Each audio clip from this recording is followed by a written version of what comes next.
ವಿಶೇಷ ಕಾರ್ಯಕ್ರಮಕ್ಕೆ ಸ್ವಾಗತ. ನಾನು ಹಮೀದ್ ಪಾಳ್ಯ. ಸಿಬಿಐ ಬಂಧನದಲ್ಲಿ ಗಣಿಧಣಿ, ಕೋರ್ಟ್ಗೆ ಸಲ್ಲಿಕೆಯಾಗಿದೆ ಕುಬೇರನ ವಿರುದ್ಧ ಚಾರ್ಜ್ ಶೀಟ್. ಸುವರ್ಣ ನ್ಯೂಸ್ಗೆ ಸಿಕ್ಕಿದೆ ಅದರ ಪ್ರತಿ. ಅದರಲ್ಲಿ ಏನಿದೆ ಎಂಬುದರ ವಿಶೇಷ ಕಾರ್ಯಕ್ರಮವೇ ಚಾರ್ಜ್ ಶೀಟ್ ಎಕ್ಸ್ಕ್ಲೂಸಿವ್.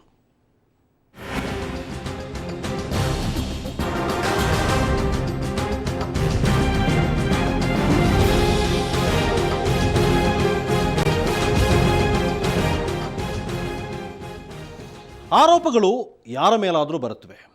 ಎಂಥೆಂಥವರೋ ಅರೆಸ್ಟ್ ಆಗಿ ಕಂಬಿ ಎಣಿಸ್ತಾರೆ.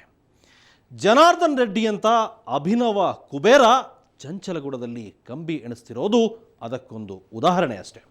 ಆದರೆ ಒಬ್ಬ ವ್ಯಕ್ತಿಯ ಮೇಲೆ ಬಂದ ಆರೋಪ ಎಷ್ಟರ ಮಟ್ಟಿಗೆ ಗಟ್ಟಿಯಾಗಿದೆ, ಅದರಲ್ಲಿ ಶಿಕ್ಷೆಯಾಗೋ ಸಾಧ್ಯತೆ ಎಷ್ಟು ಅನ್ನೋ ವಿಷಯ ಗೊತ್ತಾಗೋದು ಆತನ ಮೇಲೆ ತನಿಖಾಧಿಕಾರಿ ಹಾಕಿದ ಚಾರ್ಜ್ ಶೀಟ್ ನೋಡಿದಾಗ. ಈಗ ಜನಾರ್ದನ್ ರೆಡ್ಡಿ ವಿರುದ್ಧ ಸಿಬಿಐ ಚಾರ್ಜ್ ಶೀಟ್ ಸಲ್ಲಿಸಿಯಾಗಿದೆ. ಅದರ ಒಂದು ಪ್ರತಿ ಸುವರ್ಣ ನ್ಯೂಸ್ ಬಳಿ ಇದೆ. ಅದರಲ್ಲಿ ಏನಿದೆ ಅನ್ನೋದನ್ನು ನೋಡಿದರೆ ರೆಡ್ಡಿಯವರ ಭವಿಷ್ಯ ಹೇಗಿರಬಹುದು ಅನ್ನೋದರ ಅಂದಾಜು ನಿಮಗೆ ಸಿಗುತ್ತೆ. ಇದು ಜನಾರ್ದನ ರೆಡ್ಡಿ ಮತ್ತು ಇತರರ ವಿರುದ್ಧ ಸಿಬಿಐ ಸಲ್ಲಿಸಿರೋ ಚಾರ್ಜ್ ಶೀಟ್. ಇದರಲ್ಲೇನಿದೆ ಅನ್ನೋದನ್ನ ಹೇಳೋದಕ್ಕಿಂತ ಮೊದಲು ಚಾರ್ಜ್ ಶೀಟ್ ಬಗ್ಗೆ ಕೆಲವು ಬೇಸಿಕ್ ವಿಷಯ ತಿಳಿಸಬೇಕು. ನಿಮ್ಗೀಗಾಗಲೇ ಗೊತ್ತಿರಬಹುದು, ಆದರೂ ಇನ್ನೊಂದ್ಸಲ ಕೇಳಿಬಿಡಿ. ಚಾರ್ಜ್ ಶೀಟ್ಗೆ ಕನ್ನಡದಲ್ಲಿ ಒಂದು ತುಂಬಾ ಒಳ್ಳೆ ಶಬ್ದ ಇದೆ, ಆರೋಪ ಪಟ್ಟಿ ಅಂತ. ಒಂದು ಅಪರಾಧ ನಡೆದಾಗ ಮೊದಲು ದೂರು ದಾಖಲಾಗುತ್ತೆ.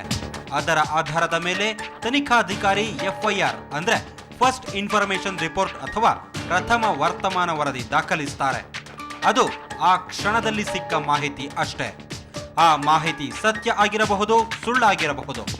ಅದನ್ನು ನಿರ್ಧರಿಸೋದು ತನಿಖೆ ಪೂರ್ತಿಯಾಗಿ ದೂರಿನಲ್ಲಿ ಸತ್ಯಾಂಶ ಇದ್ದರೆ ಚಾರ್ಜ್ ಶೀಟ್ ಸಲ್ಲಿಸ್ತಾರೆ, ಸುಳ್ಳಿದ್ದರೆ ಬಿ ರಿಪೋರ್ಟ್. ಈಗ ಜನಾರ್ದನ ರೆಡ್ಡಿಯವರ ಕೇಸ್ನೇ ತಗೊಳ್ಳಿ. ಆಂಧ್ರ ಸರ್ಕಾರದ ನಿರ್ದೇಶನದ ಮೇರೆಗೆ ಸಿಬಿಐ ರೆಡ್ಡಿ ವಿರುದ್ಧ FIR ದಾಖಲಿಸಿತು.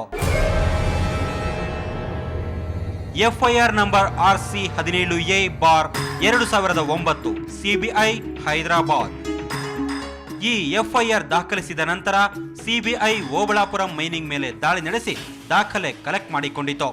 ಸ್ವತಃ ರೆಡ್ಡಿಯವರನ್ನ ಅರೆಸ್ಟ್ ಮಾಡಿ ವಿಚಾರಣೆ ನಡೆಸಿ ಮಾಹಿತಿ ತೆಗೆದುಕೊಳ್ತು. ದೂರಿನಲ್ಲಿ ಸತ್ಯಾಂಶ ಇರೋದು ಖಚಿತಪಟ್ಟಿದೆ. ಅದಕ್ಕೆ ಚಾರ್ಜ್ ಶೀಟ್ ಸಲ್ಲಿಸಿದ್ದಾರೆ. ಈಗ ಜನಾರ್ದನ ರೆಡ್ಡಿಯವರ ಹಣೆ ಬರಹ ನಿರ್ಧರಿಸೋದು ಇದೇ ಚಾರ್ಜ್ ಶೀಟ್.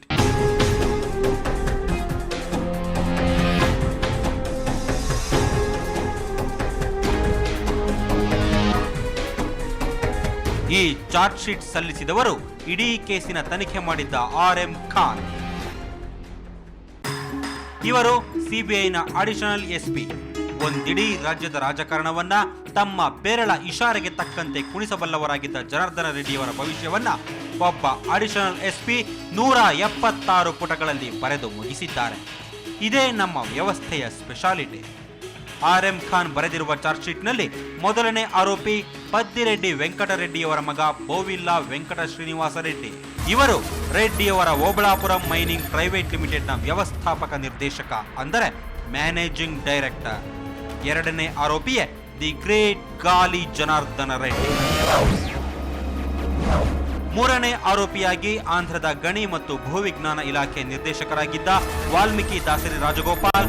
ನಾಲ್ಕನೇ ಆರೋಪಿಯಾಗಿ ಇಡೀ ಓಬಳಾಪುರಂ ಮೈನಿಂಗ್ ಕಂಪನಿ. ಐದನೆಯ ಮತ್ತು ಕೊನೆಯ ಆರೋಪಿಯಾಗಿ ಅನಂತಪುರದಲ್ಲಿ ಗಣಿ ಮತ್ತು ಭೂವಿಜ್ಞಾನ ಇಲಾಖೆಯ ಉಪನಿರ್ದೇಶಕರಾಗಿದ್ದ ರಾವ್ ಲಿಂಗಾರೆಡ್ಡಿ. ಅವರೀಗಾಗಲೇ ತೀರಿಕೊಂಡಿದ್ದಾರೆ. ಸಹಜವಾಗಿ 5 ಆರೋಪಿಗಳ ಪೈಕಿ ತುಂಬಾ ಕುತೂಹಲ ಇರೋದು ಶ್ರೀ ಗಾಲಿ ಜನಾರ್ದನ ರೆಡ್ಡಿಯವರ ಬಗ್ಗೆ. 176 ಪುಟಗಳ ಆರೋಪ ಪಟ್ಟಿಯಲ್ಲಿ 4 ಪುಟಗಳನ್ನ ಇಡೀ ಪ್ರಕರಣದ ಸಂಕ್ಷಿಪ್ತ ವಿವರಣೆಗೆ ಮೀಸಲಿಡಲಾಗಿದೆ. ಅದರಲ್ಲಿ ಪ್ರಸ್ತಾವನೆ ಇರೋದು ಪ್ರಮುಖ ಆರೋಪಗಳ ಬಗ್ಗೆ. ಆರೋಪ number 1, Obulapuram mining private limited ಲೀಸ್ಗೆ ಪಡೆದಿದ್ದ 133.9 ಹೆಕ್ಟೇರ್ ಪ್ರದೇಶವನ್ನು ದಾಟಿ ಸುತ್ತಲಿನ ಮೀಸಲು ಅರಣ್ಯದಲ್ಲಿ ಗಣಿಗಾರಿಕೆ ನಡೆಸಿತು.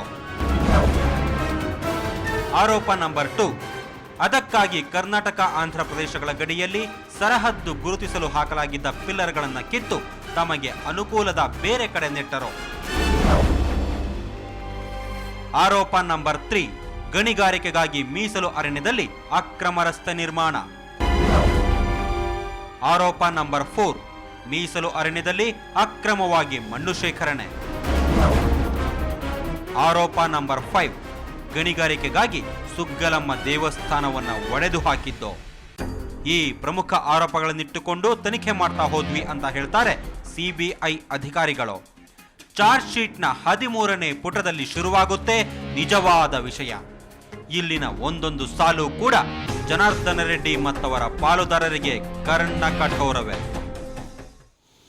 ಅದು 61 ಪುಟಗಳ ತುಂಬ ಸಿಸ್ಟಮೆಟಿಕ್ ಆದ ಆರೋಪಗಳ ಮಾಹಿತಿ. ಅದರಲ್ಲಿ ಕೇವಲ ಅಕ್ರಮ ಗಣಿಗಾರಿಕೆಯ ಪ್ರಸ್ತಾಪ ಇಲ್ಲ.